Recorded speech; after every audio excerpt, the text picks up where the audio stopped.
Всем привет! Наша команда Hema Team, Международная академия фехтовальных искусств, этим видео открывает ряд обучающих роликов по фехтованию длинным мечом в германской традиции Йоханнеса Лихтенауэра.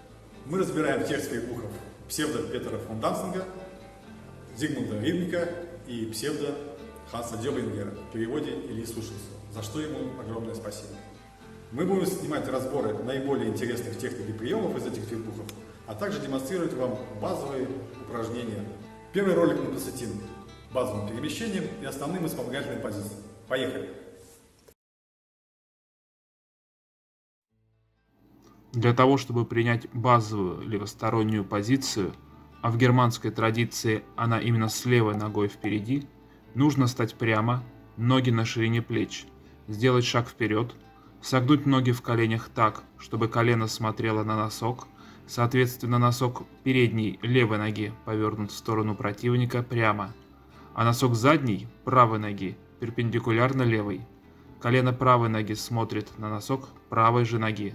Спина прямая, плечи расслаблены, таз развернут. Баланс следует держать посередине. В этой боевой позиции следует именно сидеть, согнув ноги и передвигаться, сохраняя ноги в согнутом положении. Шаг легкий и пружинистый.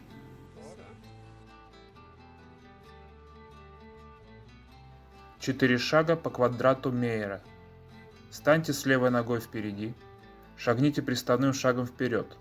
Затем со сменой позиции в сторону вправо. Следующий шаг со сменой позиции назад. Последний шаг будет скрестным влево, и вы вновь оказываетесь в исходной позиции.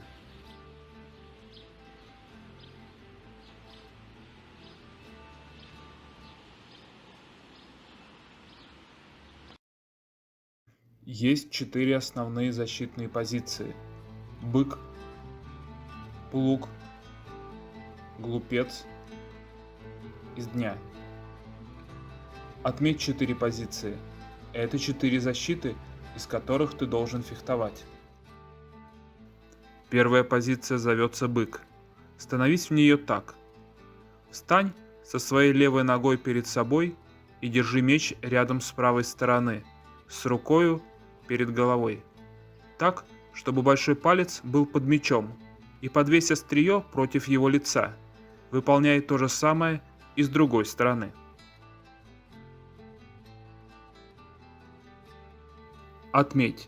Другая позиция зовется плуг. Становись в нее так.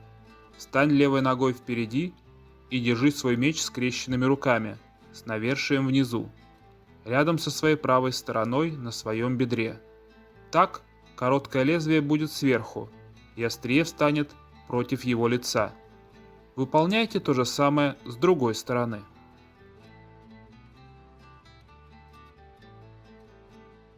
Отметь. Становись в позицию, что зовется глупец так.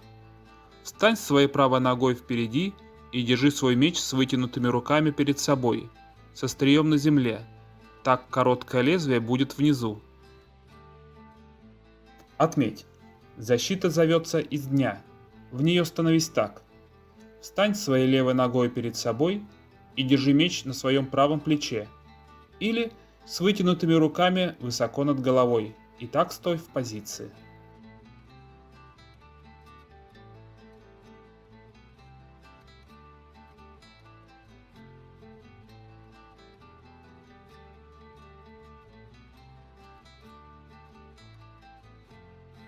Отметь. Ты услышал ранее, что есть 4 защиты. Теперь ты также должен узнать о 4 смещениях, что повергают те же 4 защиты. Также услышь, что смещение – это ничего более, чем повергание при помощи 4 ударов. Отметь. Первый удар – это изогнутый удар, что повергает защиту, что зовется бык. Отметь. Второй удар – это поперечный удар, что повергает защиту из дня. Отметь. Третий удар – это косой, что повергает защиту, что зовется плуг.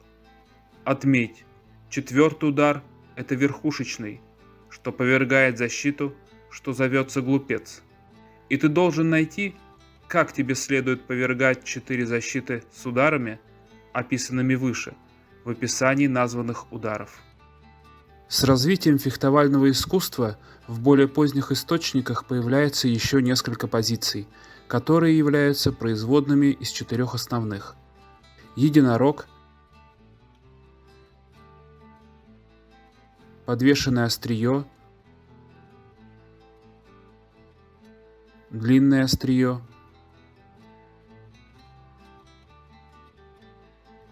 ключ,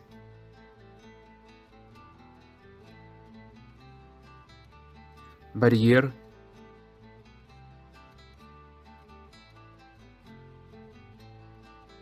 меняла,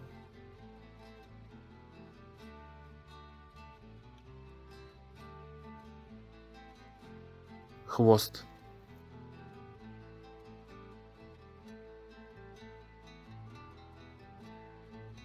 Иохим Мейер.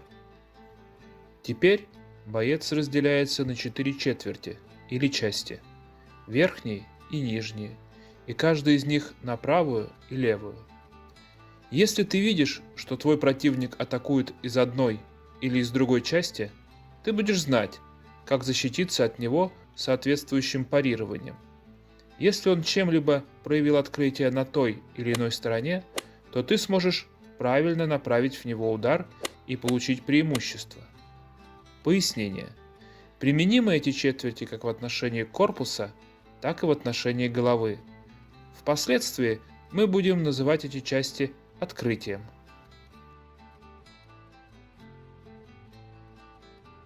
Одним из базовых упражнений является 4 линии 8 ударов. На каждую из линий приходится по 2 удара в одну и другую сторону. Вначале бейте диагональные удары Zornhau сверху и снизу, истинным лезвием, переходя из позиции в позицию, в этой последовательности.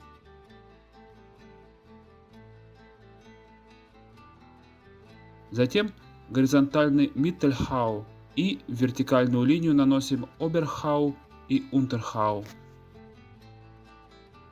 Это упражнение можно выполнять как длинными ударами по всей линии, так и короткими, где острие остается в центре квадрата.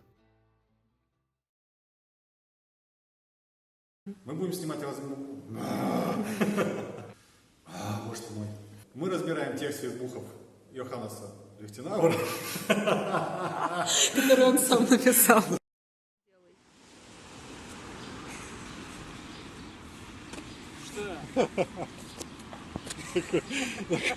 Стесняшка, да?